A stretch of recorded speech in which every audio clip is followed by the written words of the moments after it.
Hi viewers, welcome to our channel. இன்றைக்கி நம்ம சேனலில் என்ன ரெசிபி பார்க்க போகிறோன்னா, இட்லி தோசைக்கு தொட்டுக்கிற மாதிரி சூப்பரான சின்ன வெங்காயம் வச்சு தொக்கு பண்ண போகிறோங்க. இதை இட்லி தோசைக்கு தொட்டுட்டும் சாப்பிட்லாம், இல்லை தயிர் சாதத்துக்கு தொட்டும் சாப்பிட்லாம், இல்லை சாதத்தில் கலந்தும் சாப்பிட்லாம். அவ்வளோ சூப்பராக இருக்கும். இந்த ரெசிபி எப்படி பண்ணுறதுன்னு பார்க்குறதுக்கு முன்னால் நம்ம சேனல் இன்னும் சப்ஸ்கிரைப் பண்ணலைன்னா கண்டிப்பாக சப்ஸ்கிரைப் பண்ணிடுங்க. கூடவே பக்கத்தில் இருக்கிற பெல் பட்டனையும் தட்டி விட்டுருங்க. ஸோ நான் போடுற வீடியோ எல்லாமே உடனுக்குடனே நோட்டிஃபிகேஷனாக வந்துடும். வாங்க இந்த சின்ன வெங்காயம் தொக்கு எப்படி பண்ணுறதுன்னு பார்க்கலாம். இதுக்கு ஒரு வாணலியில் 1 டீஸ்பூன் அளவு கடுகு சேர்த்துட்டு இது கூடவே 1/2 டீஸ்பூன் அளவு வெந்தயம் சேர்த்துக்கலாம். ரெண்டையும் இப்போ அப்படியே லேசாக வறுத்து விடணும். வெந்தயம் அப்படியே கலர் மாறி கடுகும் பொரிஞ்சு வரணும், அந்த அளவு வறுத்து விட்டுக்கலாம். இந்த தொக்குக்கு கடுகும் வெந்தயம் தான் ஹைலைட்டே. பாருங்கள், அப்படி கலர் மாறி வந்திருக்கு பார்த்தீங்களா, வெந்தயம் கடுகும் பொரியுது. இந்த ஸ்டேஜ் வந்த உடனே இப்போ அடுப்பை ஆஃப் பண்ணிடலாம். அடுப்பை ஆஃப் பண்ணிட்டு இதை எடுத்து ஆற வைக்கலாம், ஆறட்டும். இப்போ அதே வாணலியில் நல்லெண்ணெய் சேர்த்துக்கலாம். தொக்கெல்லாம் எப்போவுமே நல்லெண்ணெயில் பண்ணால் தான் நல்லாயிருக்கும். எண்ணெய் நல்லா சூடான உடனே இப்போ சின்ன வெங்காயத்தை சேர்த்துக்கலாம். வெங்காயத்தை அப்படியே நல்லா வதக்கி விடணும். வெங்காயம் பாதி அளவு வதங்கினோடனே இப்போ இது கூட தேவையான அளவு உப்பை சேர்த்துக்கலாம்.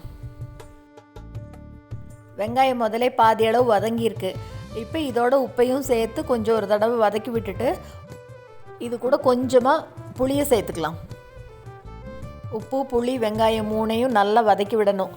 புளி வதக்கும் போதே அப்படியே சாஃப்ட் ஆயிரும் வெங்காயத்தோடு சேர்ந்து. இது கூட காரத்துக்கு ஒரு 10லேருந்து 12 மிளகாய் சேர்த்துக்கலாம். தொக்குக்கெல்லாம் கொஞ்சம் மிளகாய் தாராளமாக சேர்த்தினா தான் நல்லா இருக்கும் உரப்பாக.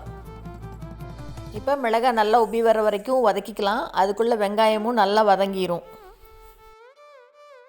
பாருங்கள், நல்லா இந்த அளவுக்கு வதங்கினதுக்கப்புறமா இப்போ அடுப்பை ஆஃப் பண்ணிவிட்டு இதை எடுத்து வைக்கலாம், இருக்கட்டும்.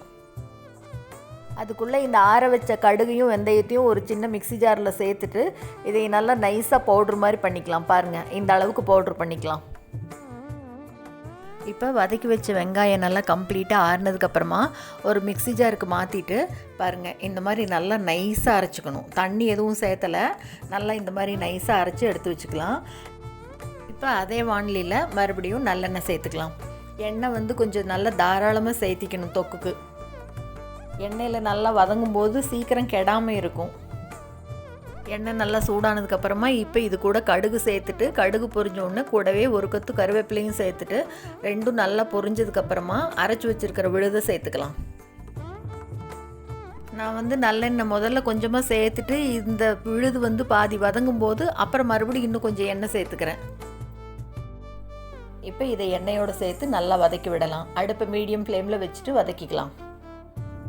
தண்ணி விடாமல் தான் அரைச்சிருக்கேன், அதனால் மிக்ஸி ஜாரில் கொஞ்சமாக பாருங்கள், இந்த அளவு கன்சிஸ்டன்சி இருந்தால் போதும்.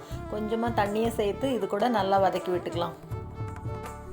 வெங்காயம் விழுது நல்லா அப்படி வதங்கி கலர் மாறி எண்ணெய் பிரிஞ்சு வரும், அந்த அளவுக்கு வதக்கிக்கணும். இப்போ பாதி அளவு வதக்கணுன்னு இப்போ இது கூட அரைச்சி வச்சுருக்கோம் இல்லையா பொடி, வெந்தயம் கடுகும் சேர்த்தி, அந்த பொடியை சேர்த்துக்கலாம். ஃபுல்லாகவே சேர்த்துக்கலாம், அளவு கரெக்டாக இருக்கும். இப்போ அந்த பொடியோடு சேர்த்து நல்லா வதக்கலாம். மறுபடியும் இந்த சின்ன வெங்காயம் தொக்கை நல்லா எண்ணெயில் வதக்கிட்டு ஆறுனதுக்கப்புறமா ஒரு ஏர்டைட் கண்டெய்னரில் போட்டு ஃப்ரிட்ஜில் வச்சோம்னா 1 மாதம் வரைக்கும் யூஸ் பண்ணிக்கலாம். பாருங்கள், இப்போ நல்லா பாதி அளவுக்கு வதக்கி விட்டதுக்கப்புறமா இப்போ இன்னும் கொஞ்சம் நல்லெண்ணெய் சேர்த்துக்கிறேன். முதல்ல எந்த அளவு சேர்த்தினோ அதே அளவு எண்ணெய் இப்போ சேர்த்துட்டு மறுபடியும் நல்லா வதக்கி விட்டுக்கலாம். தொக்கு நல்லா அப்படியே சுருண்டு எண்ணெய் பிரிஞ்சு வரும், அந்த அளவுக்கு வதக்கி விட்டுக்கலாம். கலரும் நல்லா அப்படியே டார்க் கலர் மாறிட்டே வரும் கொஞ்சம் கொஞ்சமாக. நல்லா அப்படியே கம்ப்ளீட்டாக ஆறுனதுக்கப்புறமா ஃபுல்லாக டார்க் கலராக மாறிடும். அப்போ தான் நல்லா வதங்கியிருக்குன்னு அர்த்தம். பாருங்கள், இப்போ இந்த ஸ்டேஜ் வந்தோடனே அடுப்பை ஆஃப் பண்ணிடலாம். அவ்வளோதாங்க, சூப்பரான சின்ன வெங்காயம் தொக்கு ரெடி ஆயிடுச்சு.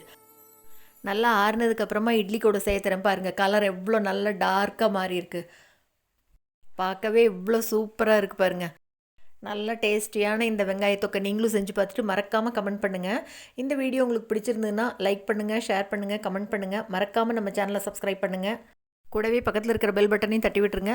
ஸோ நான் போடுற வீடியோ எதுவுமே மிஸ் பண்ணாமல் பார்க்கலாம். தேங்க்ஸ் ஃபார் வாட்சிங்.